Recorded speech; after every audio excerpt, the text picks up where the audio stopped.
Welcome to recoverHER, the podcast where your healing journey begins. I'm Heather Novak, and I'm here with my co-host, Dr. Tracy Oppenheim, a compassionate psychiatrist. Today, we embark on a path of recovery and self-discovery. We are dedicated to inspiring each and every one of you to overcome your struggles and live your best, most fulfilling life. Your recovery starts now, and we're here with you every step of the way. It's only up from here, 'cause there's no one else that's me. All right. Well, welcome to another episode of recoverHER. Welcome back. I'm so excited about today's episode because I'm here with one of my favorite people on the planet. Yep. Lindsay Rothschild.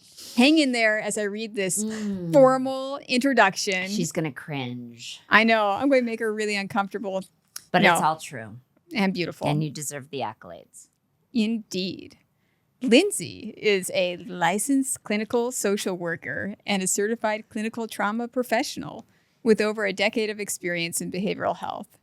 Her passion for helping others navigate life's challenge is evident in her integrative approach, which blends ancient wisdom traditions and traditional psychotherapy. Specializing in complex trauma, addiction, and life transitions, Lindsay is known for creating a nurturing sanctuary where her clients can explore the obstacles that stand in the way of emotional well-being.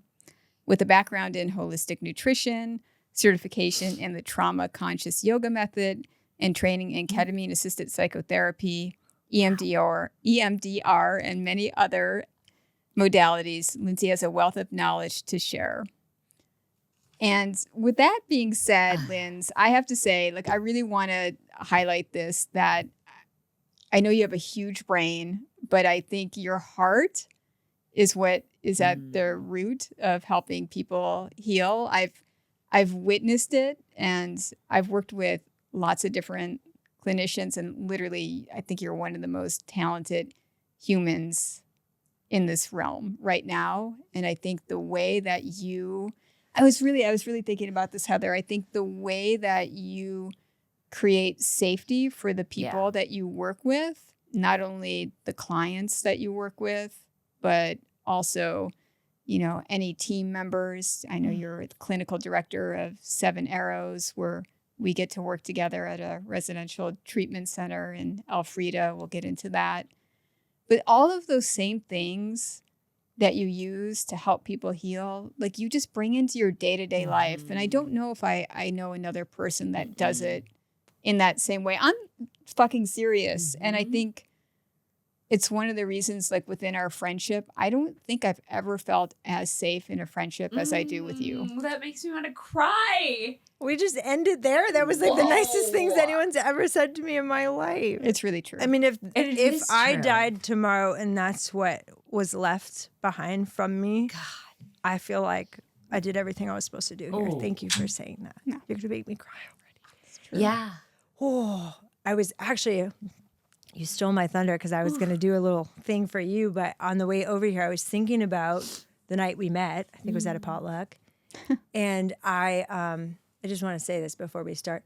When I met you, I had lost all faith in medical doctors. I had had a lot of trauma with specifically psychiatrists, and it was something that I was not open to. Yeah. And I remember meeting you and feeling this warmth and this instant connection from you and this playfulness too. And I was like, there's no way this person's a psychiatrist. Right. No way. But what I wanted to tell you is thank you for restoring my faith in Thank medicine in the God. Western world and everything that you've done to grow and really integrate all the beautiful pieces that you have. You're the reason that I fully believe in some of the models that we have, and I'm just really grateful for you. Oh, well, thank you. And I'll use what we learned during some of our ketamine training that we did together. I received Don't say that.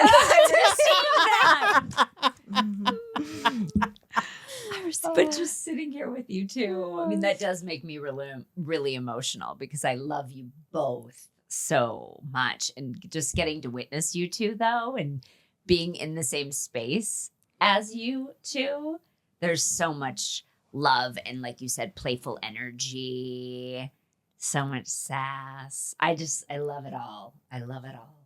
So thank you for being here.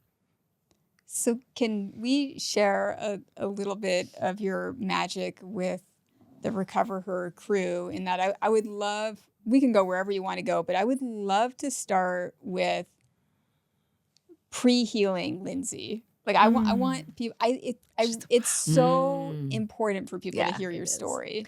Yeah. And I just want to, I'm super into some nervous system work right now. So I just want to actually live the practice, but I'm feeling a lot of sympathetic energy in my body and I'm feeling my heart. And I just wanted to note that for a second and just take a moment to honor it. Yeah, just regulate my breath. I'm first time in front of a camera in this way, and it's bringing up a lot of energy. So I just wanted to check in with my body for a sec because I can feel it like ramping up, especially after you said all that. So you're safe.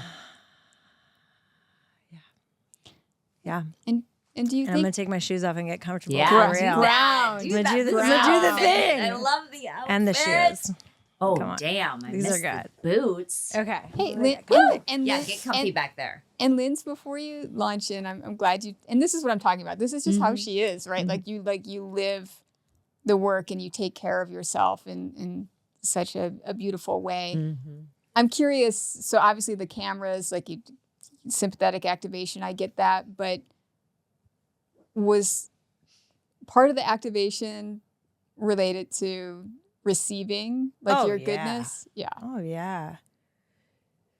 Yeah.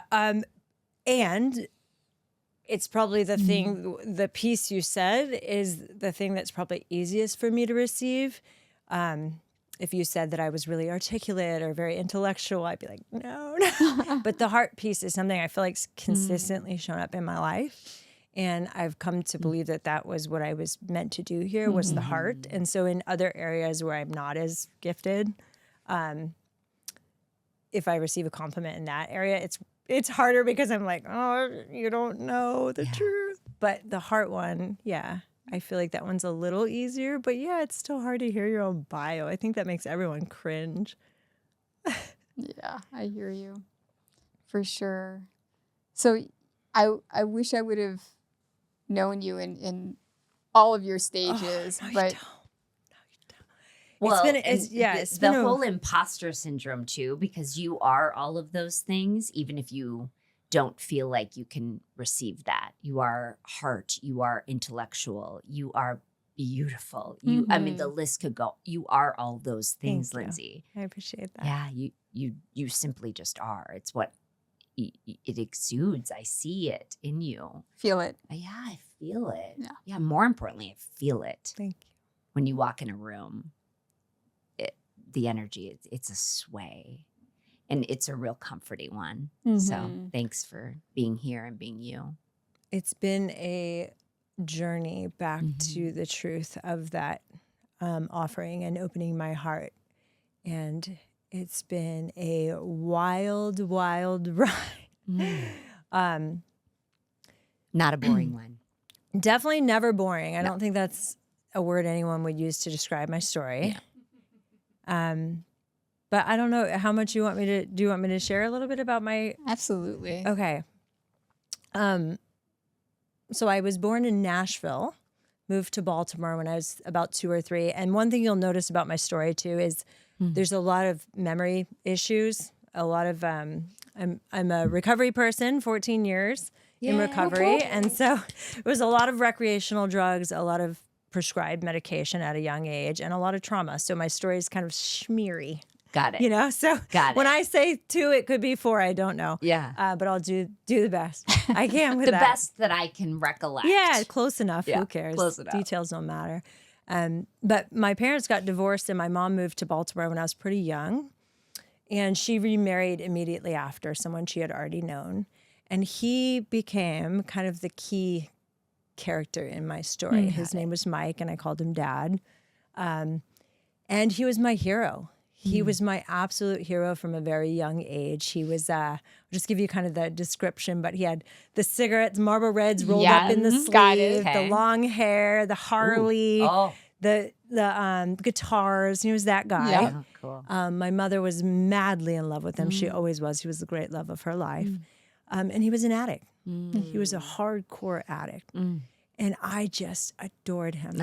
He was my hero. And at a really young age, I started to idolize the way he lived his life. My mom was kind of a self-proclaimed enabler, and her world revolved around his bouts of sobriety versus binges. And he was kind of a type that would go for a couple of weeks at a time and then come back, and we'd have some solace in the house. And but he was a drug user also. But this wasn't conscious, but I do remember bits of kind of like having some understanding that, like, okay, my options for life are this crying, constant, fearful, scared, always working to find this other being. That's one option. Or this other option, this person looks pretty happy. He seems to be pretty calm. He was always high, you know? Yeah. He was a very lovely, drinker. I never have a memory of him being, I'm sure he was, but I never have a memory of him being sloppy or angry. And over the years, I've probably, kind of made him into this superhero because he's no longer with us. But so there was this kind of like, those are your options. And so I remember at a pretty young age thinking about how I couldn't wait until I was old enough to get high.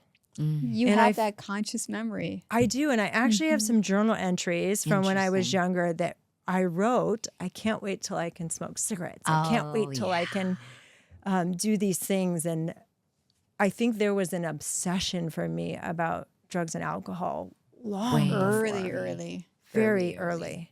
Way before you actually used in any way. Yeah. Nicotine's a big part of my story. Nicotine was the great love of my life. I'll have a year in November without nicotine. Yes. Oh, that's tough. Yeah, nicotine's been kind of the wildest part of my ride, and I'm fascinated by nicotine. But I remember being a little girl and looking out the window, watching him smoke cigarettes and just adoring him and just wanting nothing more than to connect with him and to feel that love from him. And so I think for me, like, drug and alcohol obsession it's just really for me since birth, because it's been a part of my story with him and my mom and then me. But growing up in my home, it was really hard. I had a lot of challenges early on. My mom talks about these emotional outbursts and different things that happened at a very young age. And she talks about taking me to doctors, and they said it was food allergies and those types of things. But I never slept through the night. I was always really needy child. So there was some early stuff that I would assume had to do with trauma. I don't think there was probably food allergies, but who knows? Yeah, right. Glyphosate. Probably more attachment than... Yeah. Food allergies. Yeah. Okay. And so my mom and I kind of formed this really intense codependent bond. She told me from a young age I was like her spirit animal. She always thought that I had something special to offer this world and that there was something that I was meant to do. And even in my darkest hour, she thought that of me. She was right about that. Yeah. Yeah, but I think there were times where I really could have used someone to like recognize the suffering instead of say, you're gonna, So I had that dynamic going on with my mom where I think as a kiddo, I felt really it was my job to show up for her in that suffering. So, I have some memories of driving around looking for my dad when he had been gone for a while, sitting with her while she was crying, and just that constant like anxious energy creating my nervous system. And then on the other hand, I have this father figure that to me was the epitome of everything I was going to be. I'm going to be that. Yeah. So I kind of ended up with the worst of both. So I ended up being a codependent addict. So, it worked out. But one thing I want to say about my mother, and this actually came when you and I were on our ketamine training, I had this really beautiful a powerful message come through, and I went and sat up at the top of the mountain and called my mom, just sobbing. But one of the things that my mother, No, I'm just touched. my mother did many things that I wish she hadn't, and she has spent the last 20 years trying to make an amends and living an amends, and I'm so grateful. But the things she did right, she did so fucking right. And one of the things she did for me, she always looked at me as my highest, most beautiful self. She always believed that everything was possible in me. She always loved me from the depths of her soul. And she didn't know how to parent. She didn't know how to set boundaries. She didn't know how to keep me out of, the adult things, but I never felt unloved. And I think that's where that when you talk about the heart, it's her. Interesting. She put that inside of my soul. And, my mother has stood by. I can't even imagine being a mother and going through what she has gone through with me. The psych hospital stays, the endless calls, suicide attempts. I mean, she has shown up every single step of the way and looked at me like I was the most beautiful person that existed. Holding that vision when you couldn't see that in yourself. So despite all the suffering during childhood, I truly credit her for everything that I get to live in this life and all the ways in which I get to show up for other people. But yeah, so that was kind of the dynamic going on. I had two sisters who are my greatest friends on this earth. Anyone has sisters, there's like nothing greater, but they went through their own journeys during that time. But as soon as I could get my hands on something, I was gone. Off to the races. I was gone. And, Heather will understand this, but in the rooms we hear people talk about the good times or when it was fun before it was a problem. It was never that for me. I was gone the second I touched it. I could never get enough. Yep. I wanted anything and everything. Could care less if I died. What do you? I call that chasing kind of the oblivion. Yeah. And I know what you mean. Yeah. Oblivion.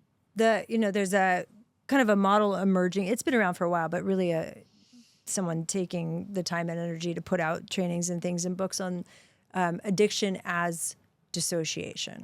Right? So addiction on the dissociative scale, and most people who would identify themselves as addicts can trace back dissociative experiences long before the substances. Yes. Right? I definitely fall into that category. And just to note, Jamie Marich and Adam O'Brien are the ones working on putting some of that content out. That's really a beautiful work. But I definitely recall those moments of like spinning around and around in circles until I fell down and feeling that feeling of like, yes, get out of myself, get out. I had such a loathing for myself as a child. You know what's interesting as you're describing that, I literally just had this memory of I would constantly fantasize as a child about getting kidnapped and getting put to sleep with you know how in the old TV shows what's it called? the ether that they would put over just to go away. Just to go away. Oblivion. Taken and be put out.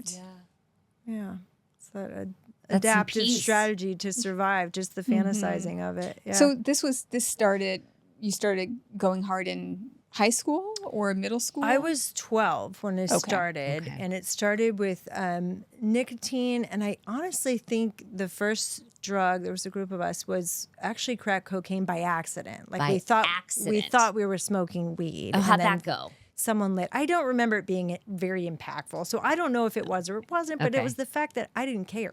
Someone passed me something. Didn't care. Okay.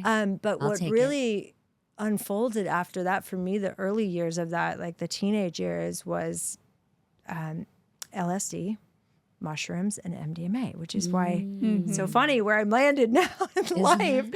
But where I grew up, we were in Baltimore. We were in the suburbs, so there was a lot of money and then a lot of access. Yes, to pretty much anything you wanted, whenever you wanted it, and yeah, I mean, hundreds and hundreds of experiences with psychedelics in not a medicine way, in a very dark and terrifying way that I think probably caused a lot of additional trauma for me in some ways. Yeah, very unsafe. So there were many years of that, and then came the alcohol, which I was immediately a blackout drinker. I can't recall really any experiences All the way. Yeah, I was all the way with most things. Yeah. And so alcohol for me was a means to an end. I never once enjoyed I always thought that was so bizarre when people were like, I'm going to have a lovely, I'm like, what are you doing? Sip on your glass of Yeah, wine. that Why? was never my story. Yeah, it was all in. So it was, you go hard till blackout, and it, didn't Closer take that to long. oblivion. Didn't take that long. Yeah. Do you think you were suicidal at that time? Oh yeah. Yeah. Yeah. I was suicidal from a very young age, according to my mom, and I started play therapy really young. I think suicide was always a part of me. I don't know if that came from another realm into this realm or if there was a reason, but yeah, that was definitely, I remember it so profound in my head. I had this picture by my bed. It was me and my biological dad and my sister, and it was like one of those little professional pictures at the mall. It was the only picture like we really had. Sears. Yeah, and I had taken one of those push pins and pushed out my entire face. And now I was pretty young. I would have probably been maybe 5. So that was kind of like my relationship with self. It was a deep loathing. Yes. From a really young point. Then the alcohol, cocaine came after. And did the people around you, the adults around you, your mom, did she have awareness that you were deep in addiction? Yeah, it was a hard time, I think, for everyone. My older sister had moved out. She was about 16, and her therapist had recommended she move out, which there was different times back then. She had moved out. My mom was in the midst of deciding whether or not to leave my dad. I mean, I think they were highly concerned, but I don't know if anyone had the capacity at that point. Right. It was like everyone was just surviving. Trying to survive, Just exactly. trying to get by. Yeah.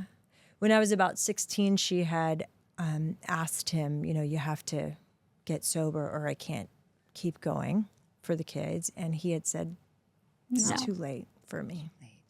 And he died 3 years later. So he knew, he knew. So she was in that when I was kind of going down the darkest alley. I don't even know if she had. Yeah. That's been profound too, is the older I get, I'll have moments where I'll just in the middle of the day think about her journey and like the suffering that she endured. And my whole body just fills with sorrow for her. And I'll call her and say, I'm so sorry for the additional layers that I dumped on, because I gave it to her. I mean, my 20s were dedicated to, I will ruin your life. See, like big fuck you. Oh, yeah. I mean, 10 straight years of I will torture you. So, I had a lot of amends to make in recovery for, we always say, like, what happened to you is not your fault, but your recovery is your responsibility. And I had a lot of cleaning up to do from the pain that I caused, specifically her. Mm-hmm. And so as this is unfolding, what was your earliest contact? You mentioned play therapy, but when was your earliest contact with, I have the best story. Tell me. Okay, so I had a really hard time with any of the therapist people that she took me to. I never connected. But there was one, I don't know how old I was. I'd have to ask her. And I think his name actually was Dr. Hart. I think he was a psychologist, maybe. Anyway, I never liked them. But this guy came in, and the first thing he did, he had a fish tank, and he said I got to pick a fish. What? And I was like, to name, and that would be my fish. For every time I came, I get that. to check on my fish. And I was like, and I was so excited, and I picked my fish, and I loved him. And he was the first one that I was like, okay, I'm going to do it. And we came back the next time, and his reception, he had died. The man had died. Not the fish. Not the fish. The fish was Okay, fine. thank God the fish was fine. The doctor had The died. doctor had died. And I remember the Oh, the family no. sent a little card to all the clients, and I was devastated. What'd you name the fish? Yeah. I don't remember. But I just thought that was so But there cute. was a connection there. I felt like I was seen by that person. That was one of the Yes. few providers. And then he died. I wanna grab a hold and like just give you a big snuggle, that 5-year-old version that poked out your face. Yes. I want to hug her. She's She in gets there so much and love. She gets so much love love today, right? But I want to hug her too. And oof. One of the You tell your story so beautifully, by the way. I just Oh, picture it thank you. all. One It's of the beautiful. coolest therapy sessions I ever got the honor of doing was someone doing to me IFS session, internal family systems. And we were doing practice and training, but we were like, you know what, let's just do it let's just go Yeah, there. do it. I was Get like, in asked it. my We partner, can I'm use like, it. can I just like go? And she's like, go for it. And it was when I was trying to quit nicotine. And we did a retrieval session where she had me go back and connect with that part. And it was this part sitting at the window, this 7-year-old part watching my dad smoke. And she was like, I'm not going to let go of the nicotine because it's all I It's have. connected. It's all I have with him. And she's just sitting at that That window is for so all eternity. So powerful. I got to go back and work with that part. And I actually haven't had nicotine since then. Yeah. That was the last week I had nicotine. Shout out to IFS. Aw. What was that like to let go of the last part of that addiction for you? So much grief. Yeah. When I realized, because I mean, you name it, me and nicotine, we have done it. We have done it every way. We've done the gum, the patches, the lozenge, every version It's a of real yeah. romance. Oh, yeah. Real. And when you research what nicotine does for the body and like the somatic dissociation, but realizing that part was holding on to that connection to Mike, my dad, I was like, oh, the compassion. And that's what shifted it, right? It's really hard to quit when you're shaming yourself and angry, but when you soften into the compassion around the urge and the craving, so much easier. And I also, So much more surrender. Yeah.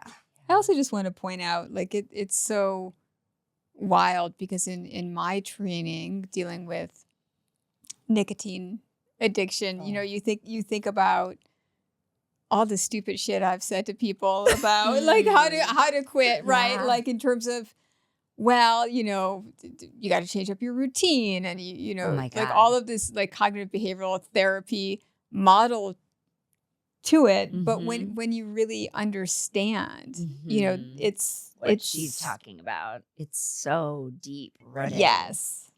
Well, Yeah. it's wild. I mean, I'm a therapist. I'm immersed in spaces where I'm learning about how to heal, and I had no idea. I had no idea. I wasn't like, oh, you can't quit because there's the part of you. It was like, no, I'm in the session, and it's just out of nowhere that I'm drawn to that part. And she's sitting there just saying, I've been sitting by this window for 40 years. Thanks for finally showing up. And I'm like, oh. It is people like you, though, that exist, that your mom saw early on, of that heart, that you are the type of person that makes me want to continue to cultivate. Yes. To continue to heal. Because I Yes. hear your story, I see it, and it's played out like and just even as much as you've told me this thus far, it invokes so much emotion. So thank you, because you are inspiring me to just like kind of keep going. There's more there, Lindsay. And there's That's how I always feel when I more heard there. your story. I know it's forever. We're doing There's this forever. always more there. Thank gosh we No don't goal finish. line. Yeah, thank Yeah. God we need each other in community. But your sharing is impacting me in that way right now. So Thank you. thank you. Oof, nicotine. Yeah, that's a beast. Absolutely. And so what do you consider your bottom before So good. you jumped into healing? Yes. Well, it's funny you should say jumped to the Oh, healing. I know. Maybe that was unconscious, but I did that. No, It you probably really- was. that You know what's interesting is the last day I drank, which was July 24th, 2010, the last time I got high, was actually not my bottom. Mm. So there was a bottom a few months before, and that time from my bottom till the last use, the most painful time of my life. And I'm How sure long you is know, that time frame? just a couple months. Okay. Thank gosh, because I don't think I could have done it. But yeah, my bottom, and I was one of those people that, like we talk about in the rooms, that on the outside, I had a home, I had a car, I was going to grad school for social work. That's fun, going to grad school as a addict.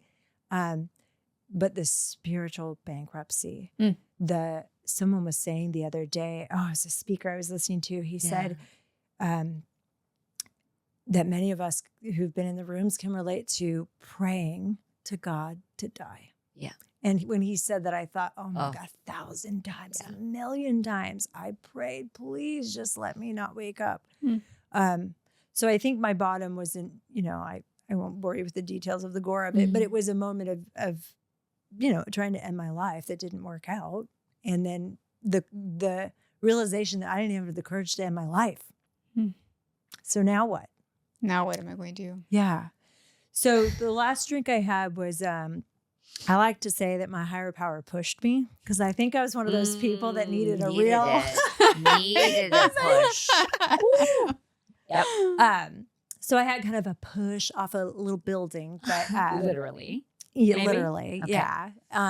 But the miracles that happened directly, Yeah. it You would survived, it- number one. Well, that, but not So even many that. synchronicities. Yeah, like there would be no way that someone could not believe there was something great. I mean, I had no other choice. It was so obvious that there was something working for me. It was just miracle after miracle after miracle. Yeah. And starting with, I'll tell you this because this story is just so beautiful to me. I was bartending at the time. I was going to grad school, and I was working the day shift because by then I had been outcast by all of Chandler. I worked in downtown Chandler. So I was in the outskirts at some little place that nobody knew me, and working the lunch shift, which if you're a good bartender, that's like, oh gosh, what am I doing? And there was a man that came in every day, an old guy, and he worked in the building next to me. I served him lunch, we had a little chat, but never thought much of it. And I knew he worked something with like job placement development for people that were having medical issues or something. But so after I had my incident, I had a broken leg and I had no insurance, and I'd always been a bartender, so I didn't really have many job options. And I was sitting in my house going, well, now what? Like, now I have nothing. And I got a call from that guy, and he said, I got your number from the owner of the bar, and I was wondering if you want to come work for me. I heard you had a broken leg and can't. And I said, look, I would love to work for anyone right now because I need the money, but I need you to know I just tried to kill myself. So if you want to have me, then have me. There's some rigorous honesty. Lay it out. I mean, I was just gone. And he said, I want you to work for me. I have a full-time position. It's related to your field. I'll give you benefits. You can start this week. I have someone who's willing to do pro bono work for your it was a calcaneus heel fracture. He said, I have an orthopedic surgeon willing to do pro bono for your leg. There's one condition. And I said, whatever it is, I'll do it. And he said, I want you to go to this meeting with me. Oh my gosh, chills. It's just I mean, I can't even proof of an That's existence God. of Yeah. God. Yeah, and I worked for him for 3 years. He taught me how to show up. Just He taught me how to be Taught an me how to employee, show up. I had no idea how to. Yeah, it's crazy. Yeah. Another moment that comes to mind, I was driving to a meeting. I had just recently gotten a 30-day chip, which I never had in my whole life. I mean, I'd never been sober for more than a few days. And I was driving with my chip in my hand for some weird I don't know why. I was driving with my chip, and I was picking up somebody for the meeting. I had a breathalyzer, and you get like points on your license. So I was at the max where like if you get another point, you can't. And I got pulled over in downtown Gilbert. And I thought, oh my God, I'm finally like getting my life together. Please. Like this is the first time I'm ever doing what I'm supposed to do. And I was clenching my chip. And it was back when everyone knew downtown Gilbert. Gilbert cops were bored. They were giving tickets to everyone. And he came up to my window and he said, where are you headed? I'm picking up a friend. And he said, ma'am, what's in your hand? Oh. I was like, oh God. And I opened my hand. Uh-huh. Oh, it's so big. I know. I opened my hand and he said, it looks like there's somewhere you need to be. Oh. So it was just like these series of things like that. Miracles. I just like knew this universe is rooting for me to be here. Chills. Yes. Yes. So, and I've never looked back. I mean, I'm so grateful that I was a kind of, God willing, it ain't over yet, but so far, like a one and done. I didn't, I have not yet had to experience relapse, and I'm truly grateful because I don't know if I'm someone that could come back. Yeah, I always admire people that can come back. I don't know if it's I hard have to that. come back. So, but yeah, what a wild ride. Oh. You're a miracle, Lindsay. You as well, my friend. Mm-hmm. So many. Grateful for you, All for of us. sure. How do you take that, how do you bring that into your work with people trying to heal as a therapist?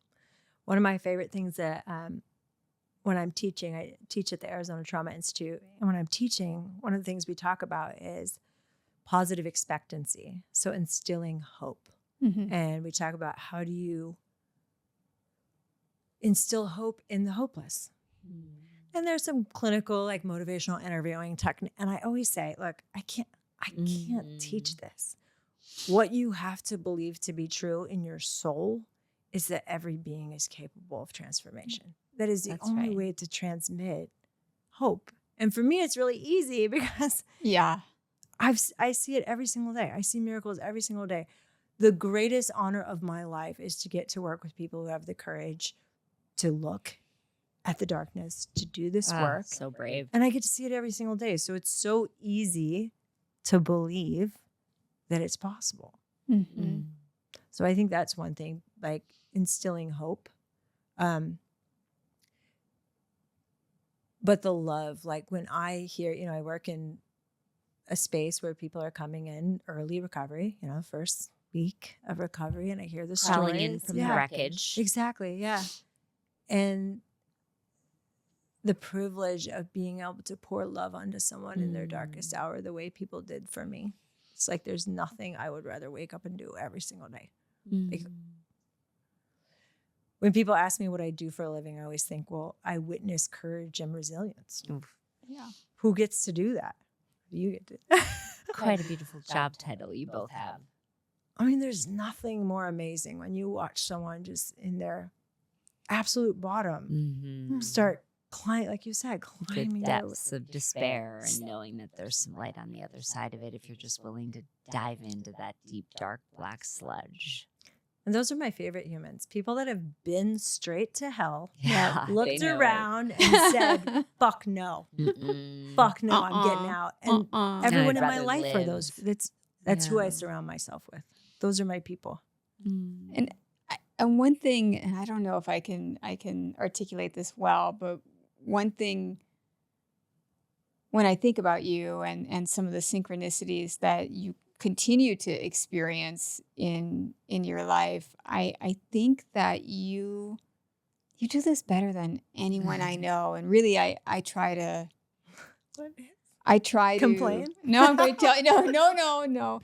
And I try to think about it for myself. Is like you really honor yourself, right? Like, and it's not that you don't struggle, and you're obviously still human, but that you honor like what you want and you honor your intuition, and then you live accordingly. And I think because you do that,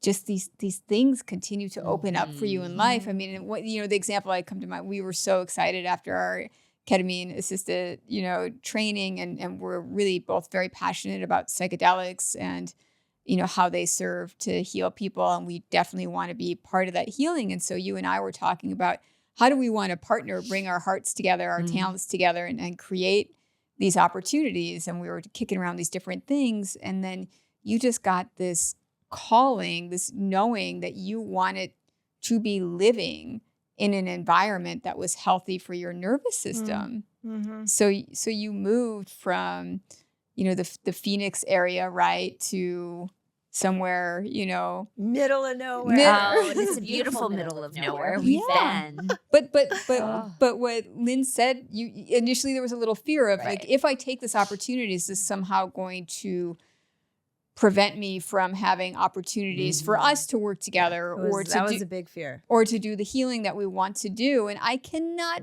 freaking believe it. So you end up in the middle of nowhere, and then I don't know, maybe a month later you call me up. You're like, you're not going to believe this. Yeah, she is a master manifester, Lindsay.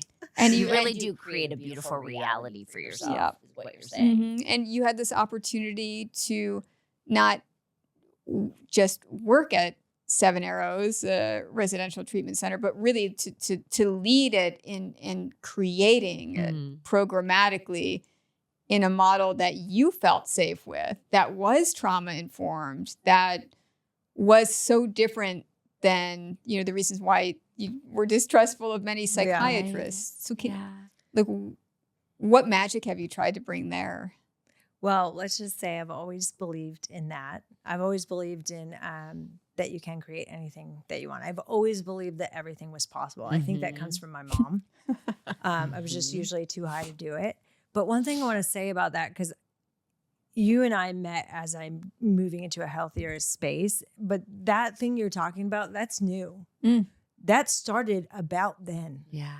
And one of the things I just want to talk about, because I've been thinking about it so much lately, for me, what got in the way of that, like trusting that voice and living into that fully the way I'm starting to learn how to do, was the codependency. Okay. The codependency robbed me of so many moments of being able to hear my truth. I've been thinking so much about that as I'm healing, because as I'm healing that piece, and it's going to be a forever journey, we know it is, but the more I heal in that space, the more I Lindsay clearly appears. hear the voice, and it's so easy to do that. For you, what does codependency mean? My entire existence is preoccupied with how that person is showing up in the world. It's lack of presence. I think it's how my trauma manifests most in my life outside of the addiction. And it is an addiction. It's kind of the last frontier of my addiction. And the last 2 to 3 years has been my first experience of being able to be in a regulated body when my partner's not okay. Right. So you're so rooted in that. It's so new. So I think that moment that you're describing was kind of the beginning of that for me. So I think you just came into my life, but it's newer. And since I've been able to tap more into it, it's just wow, it's just because the more you do it, and you guys know because you're doing it. The more you flow into that way of showing up, the more flow, the more it opens. the more opportunities, the more the right path opens up. You're clearing away any blockage which stands in my way of my usefulness to you and my fellows. Get clear, make space. It's magic. Yep. Yeah. It's magic. But that move for me was that moment of like, I'm going to fully trust my truth and the whisper within me. Trust. And wow, what has happened since that? It's like, will you tell me how you fully trust? Yeah, there's a quote that I had framed by my bed for a long time. I don't have it there anymore, but it said, what if you knew everything was working out perfectly? How do you implement that? Well, there's many days I don't, because I'll call Trace and be having a unraveling. But the moments I do, I think it's a trust in that like I said, I have been to the depths of hell. I know what it's like down there. I know how to get out. No matter what's coming, I'm okay. I'm going to be okay. I don't know what's coming. I have no idea. But I know whatever it is, I know how to move through. I don't think anything could ever be as dark and painful as waking up in a body and hating the person that you're stuck with all day, every day. So I guess there's a feeling that like I trust and I like my community. I mean, look who's in my life. Like whatever's coming, I'm going to but I think it's it's You have all third these step, right? warriors. It's like a It daily is. Turn it's your a will in your life over daily to the care of practice. something hundreds larger than of times a day. higher power. Yeah. And you clearly have one. You He's are so that. good. And It he's is you. He's a It lives within funny guy you. too. It is powerful. Yeah. What's he like? He's real funny. He likes to do it like, oh, okay, you want that? I'm gonna show you that. Wow. I'm gonna show you that. He's a real jokester. Eating a bag of chips. Your higher power. Yeah, my higher power is a neutral, like kind of schlubby. I just listened to that. Yeah. Yeah. shared that. Kind With of the tank tank top, top, and his eating like the popcorn. I think it was popcorn. I heard. Yeah, you say very that. neutral. Watching me It's like very neutral. it doesn't matter if I'm like Spinning deep, out. spinning out, super anxious, worrying about every possible bad thing that could go wrong. Sometimes I'll call you. We'll have these And conversations. I'm just doing it with her. I mean, I like, love I'm you not- so sometimes much. we do it together. That's It's so fun. So much. Or if I'm just deep in love and just able to feel things so deeply. He's cool. Well, I picture with like a crop top, A little kind shimble. of, Cut off. That's what the other thing that people who have experienced this can relate, and I don't think if you've not experienced, you could imagine. But when you have, I'm still so amazed that this is possible. When you have a voice in your head that tells you horrible things, tells you you're worthless, you're never going to be lovable, no one wants you here. And then over time, through healing and work and community and all the beautiful things, you have this voice that so lovingly shows up to support you. There's like nothing greater on this planet if you had half of a life without it and you suddenly have this like loving, it's like, who is that? So I feel like I lean on that a lot. I feel like I do a lot of work in like offering compassion to myself on the days where I can't find the space of trusting my truth. That makes sense. It's like just that compassion to allow yourself to be exactly as you are in that moment, even if you suck.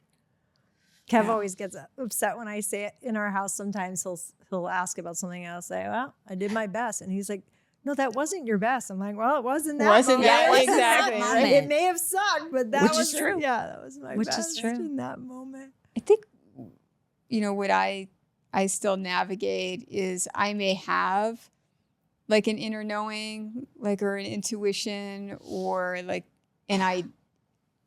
whether it's a feeling or an energy, like I know what I want to do, or what the right, indicated next thing is, as Heather likes to say. And then, there's like just this, like, and it almost feels like other energy, like it's coming from outside of myself that says, like, no, like Resistance. it's like resistance. You're not going to do that. Or it's so I haven't quite been as practiced as you have been in terms of following through. But I feel it. Like I feel the trust. Which is amazing. Because we always talk about too that until you're aware of something, you're bringing it from the unconscious into the conscious. That's the biggest step, I think, in healing, is just the awareness And I've of it. witnessed you do that so well the last few years. Like, Yeah. look what you're doing. Thank you. But I think it's that nervous system that That's what I was and gonna I was say. hoping you could Yeah. like jump into that for us, because I think it's really hard to create from a dysregulated nervous system.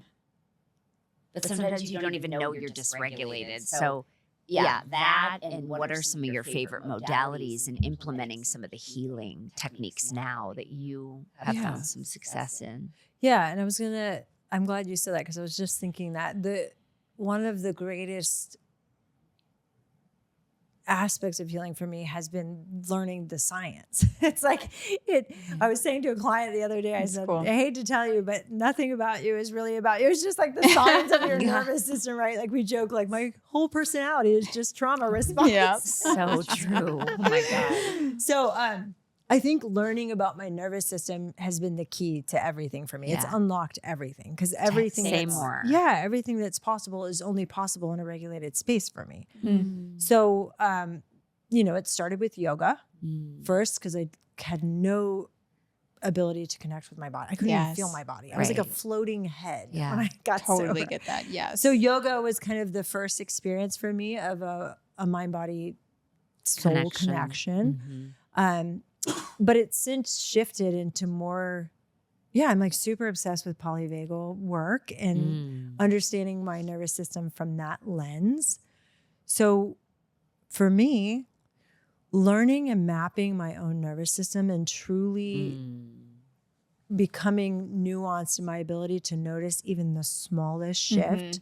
Like, for example, breath work's been really powerful for me. And anyone out there listening who's like, oh, breath work. Yes. I hated Right. breath work the first 3 years that I started. I was like, this is what is wrong with these people? Like, of course I know it. This is so stupid. I hated the way my stomach felt. Yes. Anyway, it took a long time to actually find that useful. And now I think it's everything to me. And I don't do any of the fancy like Wim Hof or somatic breath. It's just literally throughout the day, the way that I'm breathing and the Conscious connection about your breath. to the breath. Yeah. So I think learning how to, the nuance, that's what I was saying. Like for me, even when I think about 0 to 10, 10 is most distress or disturbance, 0, none or neutral. When I'm at a 1, my exhale has like a slight waver. So really kind of honing it down to even the slightest nuance. Ooh, that's fascinating. Yeah. And that's why when we started, I was like, I was at like a 6 and I'm like, I know what happens at a 6. I'm going to end the podcast and look back and go, it wasn't there. And I don't want to have those experiences anymore. So I'm like, I can't keep going. I have to just, in every moment of life, that has to be my priority.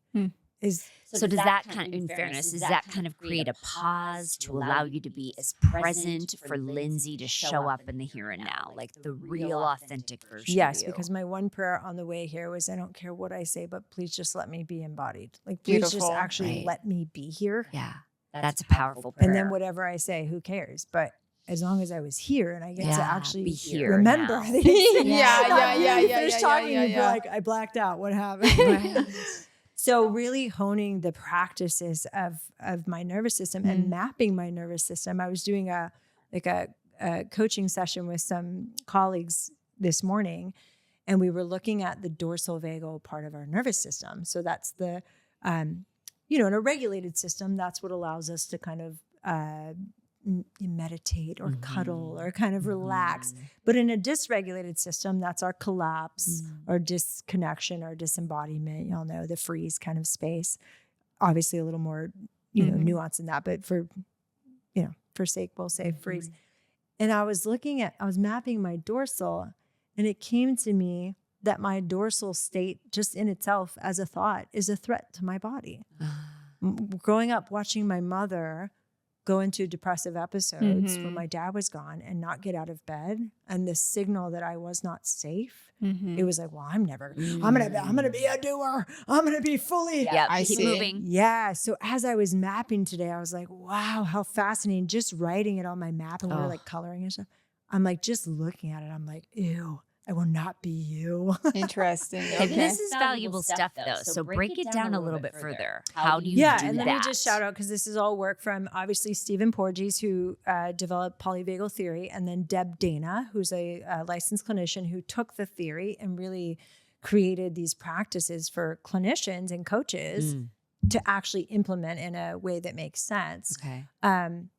So there's a lot of ways in which you can help someone and do yourself map out your states of your nervous system, where you look at, okay, in that nervous system state, what happens to my sleep? What happens to my urges or cravings for things? What happens to my relationship to food? Like for me, my home away from home is that fight or flight space, the sympathetic nervous system. I Good way to recall put it. often people at work saying, you walk with a purpose. And looking back, I'm like, that's not a purpose. That's a fight or flight response. Yeah. So for me, that's my purpose is to get the hell out. Yeah, I'm going. Wow. I'm doing because I'm Wow. going to be a doer because that makes me enough. It's that energy. Makes me enough. Oh, yeah. You don't know She just anything keeps about that. dropping the bombs. Boom.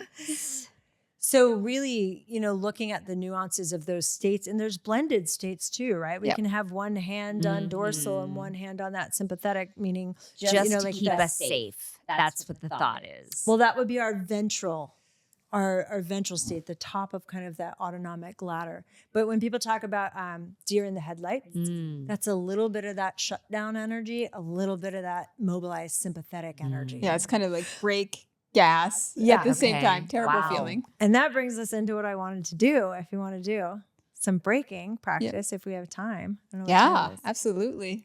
Time doesn't exist Absolutely. in here. No. Get at- I get can't tell at- if it's been 5 minutes or 5 Yeah, hours. It's because we're all We're just gonna present. keep listening. We're not wrapping things up though. Okay, So okay. there's way That's more. fair. Yeah, I yeah, don't yeah. want to Okay, get I out got there. you. We're keeping you here. Keeps coming. She keeps dropping the truth bombs. Well, and And I I'm want here people for to it. know, because I'm just picturing my partner at home listening, like there are many days out of my week where I am completely dysregulated and not present. This is all things that I am practicing every day. Right. Still a student. Because Really you're a human, beginner. but you have these tools. So many people could benefit from them. And I also before we get after Heather here, which I'm so excited to watch this, is I think sometimes when it's not uncommon for people to say, what is wrong with me, or why am I this way? And what I believe oftentimes people aren't understanding is some of the things that they're judging themselves for are just dysregulated states, right? And what you said earlier is like, I've been doing this for a long time and I didn't know this about myself. Like I too have really experienced this. And I'm so grateful to the psychedelics, because wanting to work with psychedelics and understand their benefits, I believe in order for that to really be helpful, you have to have like a regulated nervous system to really harness it. And so that really like shifted my interest into learning more about these things. And as I was doing it, I was like, God damn, like I thought, what I would call maybe my like resistance to things, or maybe being lazy, or maybe like my all or nothing, like some of these things that maybe I would consider like character defects, were just different states. And being able to know that has been so helpful, Right. because then I'm able to, I know the things I can do to shift, where I'm at, and to get back into that more regulated creative space. And it's also funny, like with Heather and I, sometimes when if I am more in like a shutdown state, right? Like that is, real irritating to this one. Oh, yeah. And if Heather is in a more like activated, like go state, like that is, like I feel You that. feel it. But when we're, both like regulated together, like unstoppable. But it's even at my point in saying that is in partnership, I think it's important to not only map your nervous system, yeah. but to understand your partner, because then you don't think that they're an asshole or intentionally ignoring you or not, whatever it is. Like it's a beautiful couples practice as well. While you were talking to it, we always obviously think about, okay, there's the parts of me I don't like, or the protective parts, or my character defects. And those are the things that now I can embrace because I understand the nervous system. There's also the opposite. And I've been leaning into that. There's been grief around things Totally. I loved about myself that I'm like, Right. oh, that's because I'm dysregulated. There's a list of things that I love. Okay, give about- us a little example. Okay, like I always say, like, I'm so efficient. Like my capacity to Yeah, that's a good manage one. workloads and, systems, like I'm the best. And I'm like, no, you're dysregulated. So I've had to also do a lot of, I'm finding I've been doing trauma work 15 years with clients, and of course with myself, it's grief work. There's so much grief work. And it's like that. I'm grieving parts of myself that I thought were awesome. Awesome. That, yeah, they're there. They're available to me in a regulated space. That. but a lot of things that I would have described myself as. But the other thing that you said, exactly what you're saying about the connection between partners and how we move through that. The reason I brought up the nervous system work is because every other model I'm trained in that is incredible and that I'm obsessed with, it comes back to the nervous system first. So when I'm doing even parts work with people, if they have no capacity to shift into a regulated state, they can't turn towards a part. Can't turn towards a part from a sympathetic fight or flight response. So I'm finding that no matter what I do when I'm working with a client, first and foremost, my body. Number one resource I have to offer any other human is my nervous system. It's the miracle intervention. So if I'm not working on that every single day, I'm of no use to anyone in that space. And then two, I have to support someone in learning some of those resources first. Yeah. And then we can use any model we want. But so, yeah, I've been playing a lot in the last few weeks with the vagal break. Let's go. I thought I could play with you. And I keep, and yes, Okay. but I keep thinking about when listening to you that there's such a huge connection, Lindsay, between a dysregulated nervous system and our hook, white knuckling, clawing into codependency. Oh, yeah. So as you settle in, it's just so interesting because you're talking about partner mapping. You become a healthier version of yourself, of course, but then you're not so amped up to fix, change, help, surround, dance around to make everything else look okay or to make you okay inside of partnership. So you're talking. And y'all have witnessed what we've gone through as a couple, and there's been spaces where to other people, things look a certain way. But inside the container of my partnership, I know Kev's nervous system. I know his reactive responses. I know his protective parts. I know mine, and I know how they work together. And we've been able to really honor a container where we can heal with compassion and boundaries. But I think if you're in partnership or even in friendship or connection, is amazing. If you don't have some resources for your nervous system, it's so hard to move through conflict. And why wouldn't you want that? Yeah. Why wouldn't you want that within your relationship? What you just said.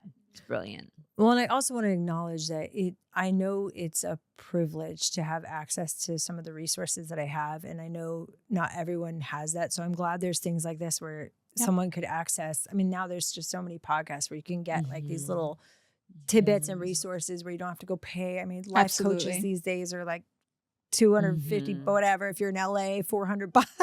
Therapists are charging one. I mean, it's like you have to be, it's not wealthy to obtain we're mental health. Right. Access to it. And you just don't. We can, as you so beautifully described, we can access and help ourselves by grounding and simply becoming aware of our breath. That's free. All right, let's play with our break a little bit. Okay. I don't know what you guys are talking about, so I'm on board. Okay, I've heard y'all talk a little bit about the nervous system on the podcast before, so I don't want to bore anyone, but just kind of we'll do a quick recap just so everyone's on the same page. So when we think about the autonomic hierarchy, our autonomic nervous system, we can picture a ladder that comes from Deb Dana. At the bottom is that freeze response. The middle of the ladder is our fight or flight, and the top is our rested, safe, calm space. And there's, we can be we're always on the ladder. We can be anywhere on the ladder. We might have kind of one hand here, one hand here. We have blended states, so it's not as clean and clear as fight, flight, freeze. We can have a little bit of blend. But the goal really of working with our nervous system is to have a really flexible nervous system, to be able to move on that ladder in such a beautiful way that we're not going into the fight or flight response. Yet we have some of the mobilized energy from our sympathetic state. So I think people think of the nervous system like you're either good or fight, flight, freeze. But really what we want is I can tap down on that ladder a little bit and then move back up. And I can go all the way down and move back up. So an example would be in a really regulated nervous system, if my ventral state was kind of the umbrella holding all the other states. I love your ventral voice. She's good at this. That's my ventral voice. Then at the end of the day, when all my tasks are done and my work is done, I get that feeling of, and I can kind of disengage from the world, but in a really beautiful, restful, peaceful way, not in a I'm dissociating. I have to be done. Right. That's a hint of our dorsal Right. state that Take people the think edge of off. freeze and our ventral state. So what we're going through for is a flexible nervous system, not just always a ventral. I'm just always, right? Because the other states are important. We need to be mobilized at times or we'd never get out of bed. We'd just be sitting here joyful. Right? So one of the things that I don't think many people are aware of is this concept of a vagal break. So our vagal pathways go through the body. There's those beautiful pictures of them. If you look up some pictures, it looks really cool to see like the social engagement system in the face and then all the nerves that go through the major organs of the body. But there's one pathway that goes from the brainstem to the heart and it goes both ways. And one side is the vagus nerve and the other side is the sympathetic cranial nerve. And it's like the pacemaker for the heart. Wow. I mean, this is just like mind blowing. Okay. It is amazing. Yeah. So it regulates our heartbeat. So it's happening for all of us right now. It's without our conscious effort. We don't have to do anything. And every time you breathe in, it lets off the brake a little bit. You get some energy. And then every time you breathe out, it kind of presses the brake down. Now, in reality, it's more of like electrical pulses. But for our conversation, we'll just say it's like a brake. So it's working. But we can work with it also. We can do it on purpose. Okay. Teach me how to do that. Teach me how to Dougie. Teach me. Yeah. Okay. So we're going to bring to mind, we're going to do it in a couple stages. And So when would you use this practice? we're going to practice using it. Don't worry. Yeah, But I'll show you. When you're in a state of Yes. fight or flight or when you're having maybe anxiety Yes. or I'm going to have you bring one up so we can actually practice a real one. But Got it. first, let's practice the resource. So I want you to bring to mind an image or a metaphor that for you can represent this idea of a break. And so, for example, a great one we use in training that Deb Dana talks about is the brakes on a bicycle. You know, if you're going down a hill and it's super fun and there's a flat portion coming, you can full release. Woo!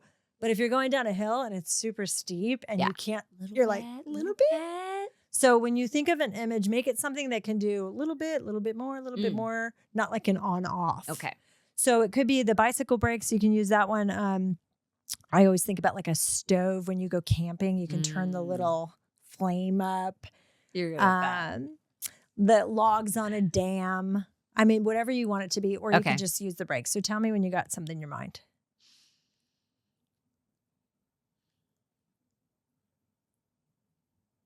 I have something in my mind. Okay, what is it going to be? Oh, I have to say it out Yeah, loud. is it okay? Okay. Well, but what We're is gonna the practice. thought? What kind of thought? Something that brings me So some an heightened image of a metaphor, like a metaphorical image of a break. So for example, I use the bicycle. Right. When I think about my Vegas break, I'm going to picture a bicycle with the brakes. Got it. So I'm just actually asking you to picture. Pick one. Pick one. Yeah. Okay. And you can use the brake one if we want Could to be a use brake that. one, could be a volume. Like Volume knob, a thermostat. Gas. Yeah. Turn it stove, off. Turn something it that you can down. turn up or down. Okay. A So just thermostat. I like that. a thermostat. Okay. And so when it gets to the top for you, that's going to be the highest state, right? Okay. So what we're going to practice now is using our brake with the image. Okay. So I want you to picture the image in your mind. And then the inhale is going to be a full top with the thermostat. It's going all the way up, meaning you're letting all that sympathetic energy into the body. You're letting all the mobilized energy in. You're filling your body with that kind of mobilized flavor. So imagine your thermostat going up as you breathe in. And then on the exhale, imagine your thermostat going down. That's when we're pumping the brake there. So let's try that again. So breathing in, imagine your thermostat. And then exhale, bringing your body to a more regulated state, lowering that thermostat. Okay, last one, breathing in. I'm picturing like the red going up in there. And then exhale, pump the brake. Thermostat's going down. Nice. Okay, now we're going to try it with the kinesthetics. So we're going to try it with a hand gesture Okay. that matches your image. So it could be like going up, Mhm. Going down. whatever you want it Okay. to be. I don't know. I've never done a thermostat before. But Okay. you want it to be that? Yeah, I do. Okay. Up and down. Okay, Perfect. so we'll try it. Love you guys. Okay, so we'll Yeah, breathe it's in, fun. bring that mobilize. I'm getting Okay. going. Here I go. Thermostat up. Move your hand up. And then exhale, bring it down. Pump the brake, pump the brake. Nice. We'll try that one more time. Inhale, bring it up. Open the floodgates and exhale, pump your brake. Pump your brake. Nice. How'd that feel? Good. Okay. Now we're going to try it with an actual scenario. Okay. Okay. So we're going to try two. We'll try one that's a little less intensity first, and then one that's a little more intense. Got it. So things like moments where you need some energy because you're going to do a thing. Okay. But you get to decide how much you want in your body. So for Okay. example, if I'm going jogging on a trail and there's a little spot where it's a little sketchy, like it goes off and there's, I don't know, been some weird characters over there. Mhm. When I get to that part, I might want to go a little bit Speed it up. faster. But when I get past that, I might want to slow it down. Cruise. Right. Got it. Or like when I was on the way here, I was like, let's go. And I was literally, because I've been playing with this so much, because I use my hands when I do it. I literally went, release the brake. Whoa. Yeah. So take it in. The idea is that you get to decide how Mhm. much comes into the body Mm. and when you want to slow it down. Okay.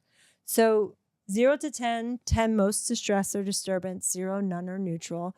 Think of a scenario over the last week or something that's likely coming that's like a 3-ish for you. So not too intense Okay. of like kind of that energy. And tell me when you have something in mind. Okay. I have something in mind. Want me Okay. to share it? Sure. Okay. So an upcoming closing in real Okay. estate. Yeah. So that Yeah. brings a little bit of that. Little like, bit. Yeah, a little something going on. Just things that I have to do. Okay. Mhm. So imagine those things that are coming up, whether it's the paperwork or the actual closing date or escrow or whatever you have to do. And then bring your image into mind so you can use the thermostat and decide how much you're going to let off that brake. How much energy do you need in the body for that? And allow that to come in through your breath. And then when you're ready, go ahead and slow it down.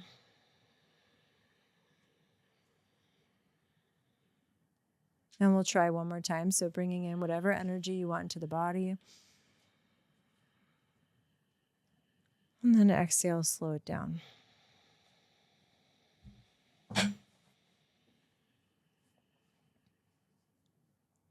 So what was that experience like for you? I literally was just kind of thinking about all of the individual tasks that need to be done, but I felt calmer about it, knowing that will all fall into place. Can I ask go a question? When you were like raising the temperature up to whatever level you needed it to get to accomplish, said The activity, tasks. could you notice anything in your body like as you were raising the temperature? Definitely. I could. And it was almost just like a kinetic energy that how much reserve am I going to need for those individual tasks? So I could feel it and engage it. Just like sort of with yoga, there are times where I'll go and maybe I'm not feeling so great, or my Right. knee bothered me from yesterday. And then I'll literally say to myself, and now I'll be doing it differently. I will. But I'll say to myself, just 70% today. Yes. Not 100, push it, go, There move it is. through it. But Yes. just See the hand. 70%. There's something with doing Right, the hand. Now there every time is. I'm doing it, I'm doing the break. there But I was is. going to ask you, how did you know how much you needed for that? Like, where did you for stop the on tasks for the at thermostat? hand. Yeah. Oh, for the thermostat. How- For the where did task you at hand pick? with the real estate example, for Yeah. instance, I thought there were a number of checklists running through my brain as we're thinking about it and I'm breathing in. But really, I was just focusing on the breath more than the tasks at hand. So when I was done, I just didn't need 100%. Yeah. It's just simply finishing the tasks, walking steady, getting it done, turning over the results. So but I gave it conscious thought. Yeah. Yeah. And I think that's what this practice allows us to do. I had a moment this morning, Trace relay, I got a little dysregulated over a client admission this morning, and I could feel, and I couldn't stop it because I'm still I had two a of you human. dysregulated calling me. I was like, full release, it's happening. Yeah. Okay, I want to try it with something a little like higher intensity. So bringing to mind maybe something that's like a 7 or 8 for you on that scale. Yeah, maybe don't want to share that one out loud. Yeah, whatever you want. Maybe don't want to share that one out loud. You don't have to? Yeah. Okay. I've got one. Got right one in your at the mind? top. Okay. So bring that into your body, allowing that to kind of fill your body and just start to notice that, I don't know if it's anxious energy or fearful energy, but whatever is coming in, just allow your body to kind of experience that. That's that sympathetic flavor starting to fill the body. And you can breathe in and go ahead and bring your thermostat up to the level in which you feel like you need that mobilized energy. And maybe for this one, it's more exhale. Maybe it's slowing it down more. Maybe it's all break here. I've had that happen where a client wanted all break. So just play with that for a moment in whatever way you choose to do that practice.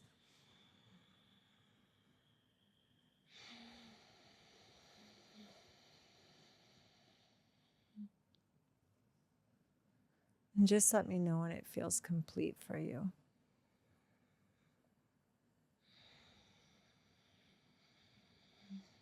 Okay. Nice. I'm gonna give you a little ventral smile. A little ventral. I love your ventral. Well, that's what I've been thinking lately too. As I'm walking through the world, I'm like, how can I ventral hit everyone I see? Yeah. So tell us a little bit without sharing the details of it. But what was that one like for you, and how did you kind of decide how much you wanted there? So I felt like I needed a lot more energy for these 2 big tasks at hand that are in front of me, some of which I have some control over, some of which I don't. So it felt bigger, and that heavy release, I released all the way up and shook my fingers, like big, big, big inhale for the energy intake that I know I need. Yeah. But then you mentioned something about maybe it's more breaks. And so then knowing intuitively that it all requires more of a just simple regulated nervous system, which typically would mean for me doing more listening, less reaction, kind of more sitting, less moving. I love what you shared so much, because it's almost like in your example, the initial thing was actually the sympathetic response that was truly happening while you're like, and then it was, wait, I have a break. Wait. Hold on, I have a break. And that's the goal with this particular practice, is once I'm aware, like, I can actually, and when you see the image of the vagal pathway that goes into the heart, it's like seared in my mind now. And I'm like, I actually get to say, I can actually decide less. This morning I couldn't. Some days I can. So, I mean, this is one of hundreds of beautiful practices. So good, guys. Thank you both so much. Really has. like Yeah. that. I will take that away with me and use it in an everyday practice for sure. I'll be thinking about that a lot. Yeah, that was really fun. Fun to watch. I had a client the other day who was doing, we were doing logs on a dam. And so I always do it with the person. And it was such a beauty. She just blew my mind. But towards the end, we were like, well, wait. You guys just turned it into it. We're harnessing this now. having having fun. this beautiful little dance party with the logs on the dam. Yeah. It was really fun. Hey, Linz, can I ask you a little bit of a nuanced question around that? So depending on, where people are at with their healing, where people are at with, their trauma history, or just which states they have the most practice being in. Yeah. This activity, so, you went through it, very well with a lot of ease, but even just the introduction of it sometimes can be challenging for people. So I just describe, I was kind of going along with you guys as you were doing it. And for me, like when I offer, that sympathetic hit to my system, I don't like it. No. And that's just, I need it, right? But I don't like it. So at a very low level of it coming into my system, like if I didn't have the knowledge that I had or the work that I've done in terms of expanding my capacity, it would be I would knock that shit off in a heartbeat, right? Because it feels so uncomfortable. Do you run into that? Yeah, and absolutely. And actually, when I was doing some training with a bunch of therapists, there were a lot of therapists that were struggling with that particular practice. I've actually had clients struggle less than I've seen therapists. But that's interesting. There's a lot of tools that I think are accessible right away with someone. So I teach things like peripheral vision, expanded field of vision. That's something that usually most people can quickly kind of grab. It's not as complicated with fancy words. But just expanding our field of vision and why is that helpful? So when we go into that fight or flight response, we tend to get that tunneled vision where we focus in on the threat, right? So being able to expand our field of vision that makes sends so much that sense. safety cue. The other one is diaphragmatic breath, but without the fancy words. So we just do this. We just do this and hang out. We don't need all the fancy words, and it Hands above the heart. Yeah, it gives someone the opportunity to feel into a diaphragmatic breath without having to do all the fancy shenanigans. So maybe some of those tools might be helpful to start. I love that question. And the opposite is true too. The sympathetic obviously can bring that to someone, but for most people, it's the ventral. It's the calm state that sends people. Fucking love the calm state. Ooh. It's so fun doing mapping with people. And that's the other thing. If I was doing a vagal break practice, those people would have mapped out their nervous system. But I think the most common thing is when I'm working with someone with complex PTSD, we map out the nervous system. And the first thing they say is, oh, I've never been in ventral. Or if you're using like a window of tolerance, right? So ventral is that safe, calm, peace. Collaborative, curious. Which I love today, but I've not always loved it. No. Yeah, for a lot of people who didn't get to experience that as a kiddo, it's a real threat to relax, to feel calm. Calm and safe.